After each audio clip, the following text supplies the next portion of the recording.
सुप्रभात प्यारे छात्रों, आज हम सावित्रीबाई फुले पर्यावरण एवं शिक्षण संस्थान के अंतर्गत बीएड द्वितीय वर्ष के द्वितीय प्रश्न पत्र अधिगम हेतु निर्धारण की द्वितीय इकाई से अध्ययन करेंगे, जिसका शीर्षक है विषय आधारित अधिगम का आकलन। विषय आधारित अधिगम के आकलन को पढ़ाने से पहले मैं आपको अधिगम क्या होता है, आकलन क्या होता है, मूल्यांकन क्या होता है, इसके बारे में छोटा परिचय दूंगी। अधिगम क्या होता है? अधिगम का सामान्य अर्थ होता है सीखना, यानी कि सीखने सिखाने की प्रक्रिया के दौरान जो बालक होता है उसको विभिन्न प्रकार के अनुभव तथा ज्ञान प्राप्त होता है। इन अनुभव तथा ज्ञान के द्वारा उसके जो व्यवहार होते हैं, जो स्वाभाविक व्यवहार होते हैं, उसमें वांछनीय तथा उचित परिवर्तन होता है, उसको हम कहते हैं अधिगम। यानी कि अधिगम क्या होता है? एक निरंतर चलने वाली प्रक्रिया है, यानी कि मनुष्य हमेशा अधिगम करता रहता है। वह पर्यावरण से अधिगम करता है, वह कक्षा कक्ष में अधिगम करता है, वह अपने परिवार से अधिगम करता है, वह समाज से अधिगम करता है। यानी कि यह सतत निरंतर चलने वाली व्यापक प्रक्रिया है, यानी कि व्यक्ति जब तक जिंदा है तब तक वह अधिगम करता रहता है। लेकिन हम विषय आधारित अधिगम का आकलन पढ़ रहे हैं, इसलिए हम यही कहेंगे कि विद्यालय में कक्षा में जो शिक्षण अधिगम प्रक्रिया होती है वह निरंतर चलने वाली प्रक्रिया है। और जो बालक होता है वह नित्य नए ज्ञान तथा अनुभव का अर्जन करता है, और उसमें जो व्यवहार होते हैं, जो स्वाभाविक व्यवहार होते हैं, वह परिवर्तित हो जाती है, यानी कि उसको उचित दिशा प्रदान की जाती है। तो यह कक्षा का शिक्षण अधिगम प्रक्रिया के अंतर्गत अधिगम कहलाता है। अब आता है आकलन। आकलन क्या होता है?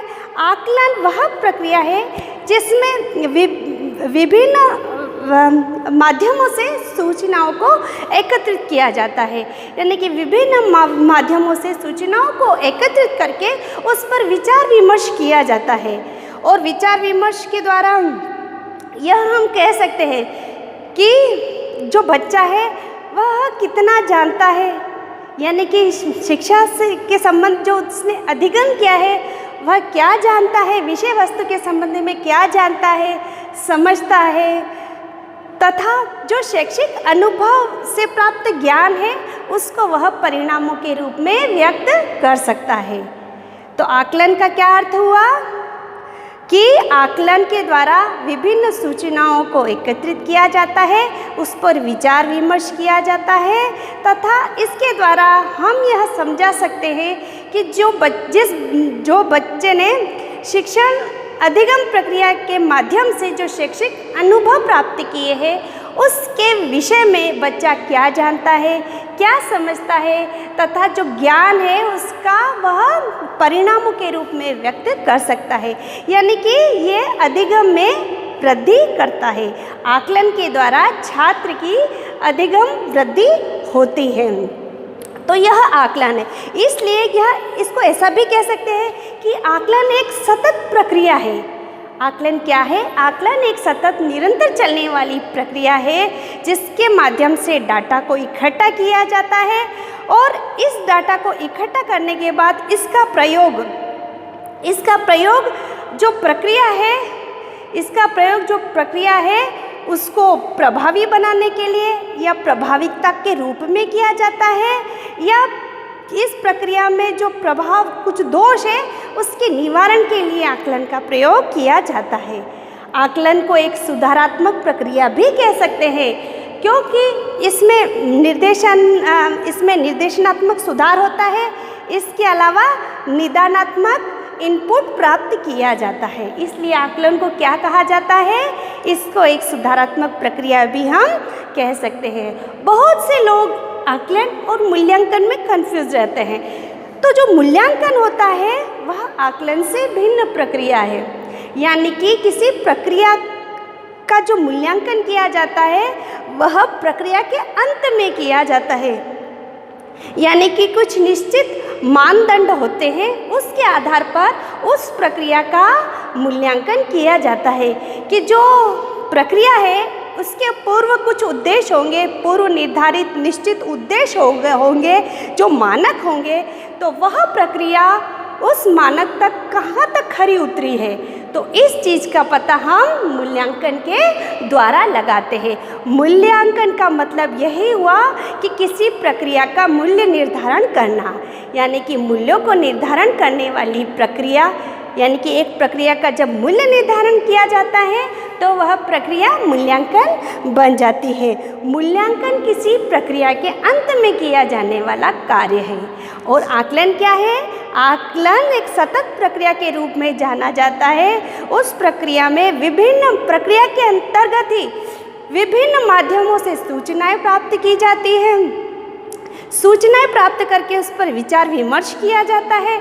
विचार विमर्श के द्वारा पता लगाया जाता है कि बच्चा जिसने शिक्षण अधिगम प्रक्रिया के अंतर्गत जो ज्ञान लिया है, जो अनुभव लिया है, उसको बच्चे ने कितना समझा है, वह कितना जानता है, तथा उसके ज्ञान का क्या किया जाता है, उसके ज्ञान का परिमाणात्मक मूल्यांकन किया जाता है, यानी परिमाण तक पहुंचाया जाता है।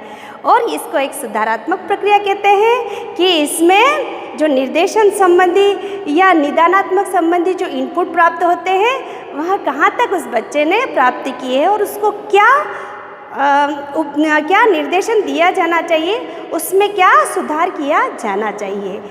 तो जो विषय आधारित अधिगम है वह पाठ्यक्रम, यानी कि विद्यालय के जो पाठ्यक्रम होता है उसके विभिन्न विषयों में समाहित होता है या विभाजित होता है। मैं वापस कहना चाहूँगी कि विषय आधारित अधिगम पाठ्यक्रम के विभिन्न विषयों में विभाजित होता है, जिसे पाठ्य वस्तु के रूप में पाठों के अंतर्गत समयबद्ध किया जाता है, यानी पाठों की विषय वस्तु के रूप में उसको समयबद्ध किया जाता है। विषय आधारित उपागम के अंतर्गत विद्यालय के अंतर्गत जो पाठ्यक्रम होता है उसके अंतर्गत विभिन्न विषय होते हैं और विभिन्न विषयों में अधिगम छुपा हुआ होता है, जिसे पाठ्य वस्तु के रूप में समयबद्ध किया जाता है।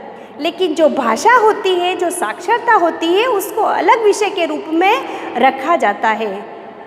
जो क्या करती है, जो पाठ्यक्रम के जो विषय होते हैं, क्षेत्र होते हैं, उनसे पृथक पढ़ने तथा लिखने का कौशल हमें प्रदान करती है। यानी कि भाषा तथा संचार को एक अलग विषय के साक्षरता को एक अलग विषय के रूप में रखा जाता है। यानी कि भाषा तथा साक्षरता को एक अलग विषय के रूप में रखा जाता है, जो पाठ्यक्रम के अन्य क्षेत्रों से पृथक वह क्या करती है, वह पढ़ने तथा लिखने का कौशल हमें विकसित करती है। आगे आता है रचनावादी परिप्रेक्ष्य। रचनावादी परिप्रेक्ष्य जो विषय आधारित अधिगम है ना, विषय आधारित अधिगम की जो विचारधारा है उसको रचनावादी परिप्रेक्ष्य में समाहित या प्रस्तुत किया गया है। रचनावादियों ने ही विषय आधारित अधिगम को प्रस्तुत किया है। तो उन्होंने विभिन्न प्रकार के अनुसंधानों को आधार बनाया, विभिन्न प्रकार की सूचनाएं प्राप्त की तथा परिणामों को निकाला। तो जो उन्होंने सूचनाएं प्राप्त की, परिणामों को निकाला, तो उसके आधार पर उन्होंने विषय आधारित अधिगम का आकलन किया। विषय आधारित अधिगम का आकलन उन्होंने 3 बिंदु में किया है, यानी कि 3 क्षेत्रों में उन्होंने विषय आधारित अधिगम को प्रस्तुत किया है। सर्वप्रथम प्रस्तुत किया है अधिगम पर केंद्रीकरण, दूसरा है अधिगम प्रक्रिया का अध्ययन और तीसरा है पाठ्यक्रम अनुदेशन व आकलन की योजना। अब अधिगम पर केंद्रीकरण क्या होता है? सामान्यतः केंद्रीकरण का अर्थ होता है पूर्ण ध्यान देना। क्या होता है केंद्रीकरण का अर्थ? पूर्ण ध्यान देना, यानी कि अधिगम पर केंद्रीकरण। अधिगम यानी सीखने पर पूर्ण ध्यान देना, यानी कि कक्ष में शिक्षण अधिगम प्रक्रिया के अंतर्गत बच्चों की रुचि विकसित की जाती है अधिगम पर ध्यान देने के लिए। यानी कि बच्चों की जब तक रुचि नहीं होगी विषय वस्तु को पढ़ने में, तब तक उनको अधिगम नहीं करवाया जा सकता। तो अधिगम को विकसित करने के लिए बच्चों को पहले रुचि की ओर ध्यान देना आवश्यक है। यानी कि बच्चों की रुचि को इन्वॉल्व करना महत्वपूर्ण है, तभी जाके उसका जो अधिगम स्तर है वह विकसित हो पाएगा। अगर बच्चे का रुचि विकसित हो गई अधिगम के प्रति, तो उसका पूर्ण ध्यान उस विषय वस्तु पर लगेगा और वह विषय वस्तु पढ़ सकेगा, समझ सकेगा और अपने जीवन में उतार सकेगा। इसलिए पढ़ाने से पहले सर्वप्रथम अधिगम पर केंद्रीकरण करना आवश्यक है और यह केंद्रीकरण हम बच्चों के रुचि से ही विकसित कर सकते हैं। यानी कि रुचि विकसित होगी तो बच्चे का पूर्ण ध्यान अधिगम पर लगेगा।